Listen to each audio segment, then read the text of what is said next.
Hi all, welcome back to the studio. We're still talking about this really emotive and sensitive issue of the missing few, which probably astonishes most people who aren't keyed into the Battle of Britain or Second World War aviation interest, that there can still be pilots out there in this country, in the United Kingdom, who remain buried with the wreckage of their aircraft where they crashed. And it's a really complex picture. Now, what we're trying to do is it is such a complicated subject, it's impossible to look at in just one video. It's just too complicated. And I thought the best way of approaching it was to do it in bite-sized chunks so we can follow the chronology of what has happened and why it's happened and where we are with it all today. So in the first video, we introduced the subject and looked at some of the earliest recoveries, Drake, Grushka, Schlecker, Riedel, and the sort of controversies around those and the authorities' reaction.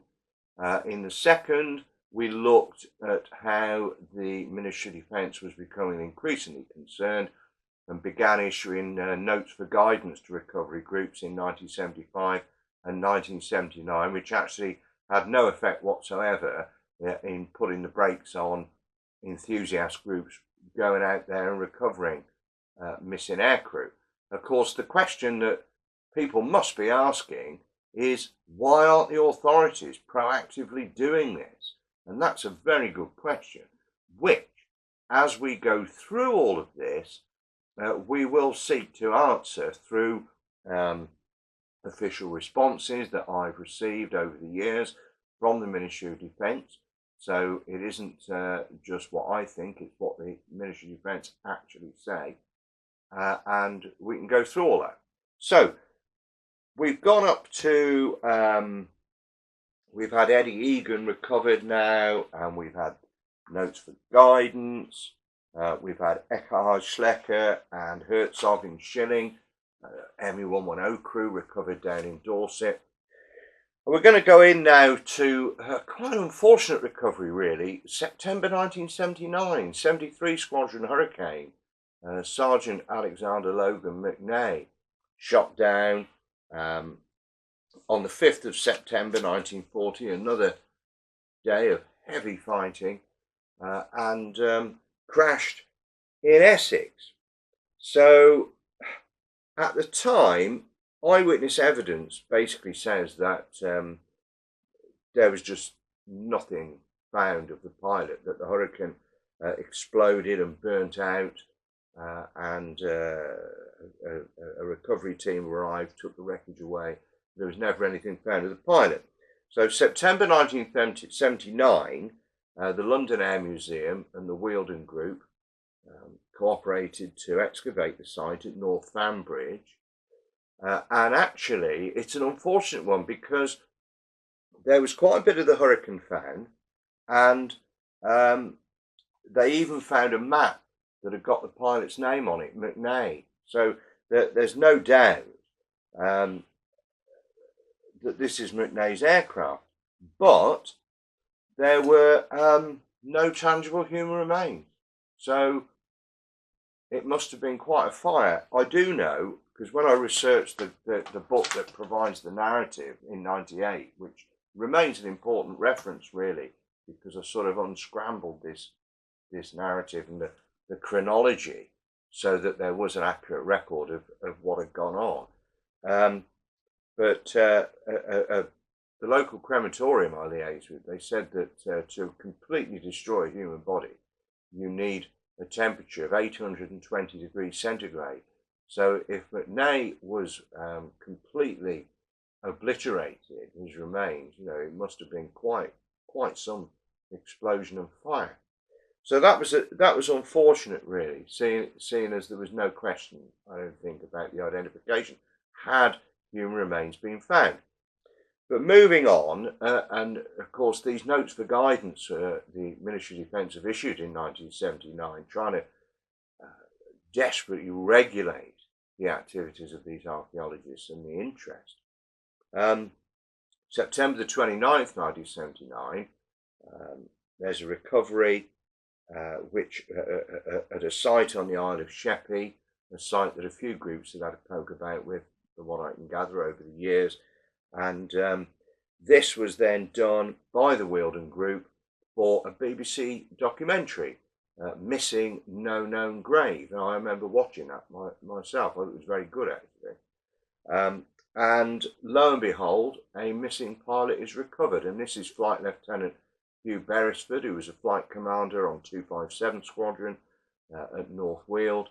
And he was shot down and killed September the 7th, 1940. And he was recovered with his aircraft for the cameras and ultimately buried at Brookwood Military Cemetery. Now, the interesting thing about that is going on a bit further. I'm going to jump ahead of recovery now to 1980. And we've got a Hurricane recovered at Thaden Bois in Essex, also shot down 7th of September 1940. Now, on that day, there were 3 Hurricane pilots missing: Hugh Beresford and Flight Lieutenant Peter Mitchell, who was the other flight commander in 257 Squadron. So it was a bad day for 257. They lost both flight commanders, senior pilots. And John Benzie, who was a Canadian in Douglas Bader's 242 Squadron, that went into action that day. The big raid on London, the first attack, daylight, massive attack on London, went into action with the Duxford Big Wing. It was the wing's first action, and he shot down. And this is taking place over the Thames Estuary area. Out that way, it's obviously assumed that they've gone into the sea. But Beresford's recovered. So the aircraft that crashed at Thaden Bois, demonstrably on the 7th of September 1940, has to be either the Canadian John Benzie or Peter Mitchell. But there was nothing to identify the aircraft or the human remains. So unfortunately, those remains were buried at Brookwood as unknown. So that's a whole story about 7th of September 1940. So quite a thing, really. Quite a shame. And then the absolute complication of Sergeant Hubert Hastings Adair, who was a Battle of Britain pilot with 213 Squadron at Tangmere, actually shot down by Major Helmut Wick, the German ace, on the 6th of November 1940, so actually killed just after the Battle of Britain. But he crashed at Cosham, near Cosham, near Portsmouth, and was killed. And Geoffrey Stevens, who was another sergeant pilot on 213, who I knew very well, used to attend all of my book launches and lectures and things. And Geoffrey gave me a long account, which I included in the book, and indeed in Battle of Britain Remembered, volume 8 of the 8-volume history I've just written in a million words for the Battle of Britain Memorial Trust and National Memorials of the Few. And there's a chapter in there which sort of updates all of this going on from 1998 when this book finished. But Geoffrey, you know, he was Adair's best friend, and actually went to identify his friend, which he did. So why is Adair still missing then? What happened to those remains? There's no record of a burial. What happened to them? Isn't that odd? August 1979, the crash site at Pigeon House Farm at Cosham is excavated by the Wealden Group, and there were 2 pilots killed. 238 Squadron's James Dilip and Hubert Adair. Dilip buried at Gosport, and the only pilot not accounted for from 6th of November 1940 is Adair. So, recovery took place 6th of October 1979. There's a lot of the aircraft found, including all 8 Browning machine guns, and a certain amount of human remains, a quantity of apparently human bones, and part of a flying boot. But there was nothing as in the case of Sergeant Adair, who we talked about in episode 2, there was nothing to actually identify the aircraft. So the police are duly informed. The guns are seized by the police at Cosham, and the human remains removed by the coroner's officer. And this is where it gets interesting. So 22nd of October 1979, the coroner's officer reported that since the discovery of the aircraft, I have had several discussions with both Mr. X at the Ministry of Defence, Whitehall, and Mr. Y of the Ministry of Defence, Adastral House. That's the Air Ministry. Mr. Y assumed responsibility for inquiries in that department. As a result of a discussion with him, the Browning machine guns were collected from Cosham Police Station, blah, blah, blah. 22nd of October, I received a telephone call from Mr. Y to the effect that he was unable to trace any next of kin in this case, and that in any event cannot positively identify the plane or pilot. His attitude and that of his superior, Mr. Z, is that this matter is best dealt with by not, in capital letters, holding an inquest, by calling the pilot an unknown aviator, and by disposing of the remains locally. He further stated that, of course, it was your decision to make, as in the coroner, and that if you elected to hold an inquest, then he would be pleased to attend and offer as much assistance as he could. Well, again, a further letter was sent to the coroner's officer by the MOD saying that the aircraft can't be identified. It's accepted that the remains are those of a pilot, that positive identification is not possible. There was no inquest. Now that's the coroner's officer's decision, the coroner's decision. But would that decision have been made or even contemplated had the MOD not planted that seed? And we all know why. It's so as to avoid any further controversy and any further embarrassment. But what about poor Hubert Adair? So it's all very odd, isn't it? And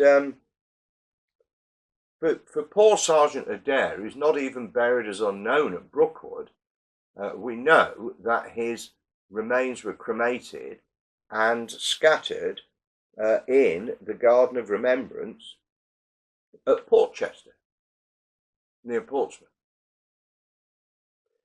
And yet the coroner's file is titled Unidentified Remains belonging to the late Hubert Adair,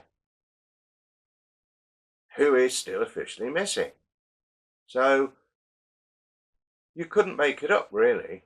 So no wonder enthusiasts are getting very, very hot and bothered and hot under the collar about all this. It's just not good enough, is it? And I just can't understand what on earth is so difficult about giving these pilots who risked and gave their lives a decent burial, regardless of any controversy or embarrassment that shouldn't come into it. So there we are. And then we come up to Sergeant Brimble, which is quite a saga. And I'm going to deal with that in the next episode, I think, because it is quite a complicated one that sort of goes on. And they are important, these recoveries, as to how they have influenced MOD policy and so on and so forth. So we'll look at Brimble next time, and possibly we're going to have to do another one because there are so many. And so if we do Brimble next, maybe Colin Francis, maybe a couple of others if there's time, and then we'll go into the sort of final ones that were recovered leading up to 1986, when the Protection of Military Remains Act came in, which was meant to put a stop to all this, but it didn't. So we'll look at all that next time. So thanks for listening. Any comments, please leave them below.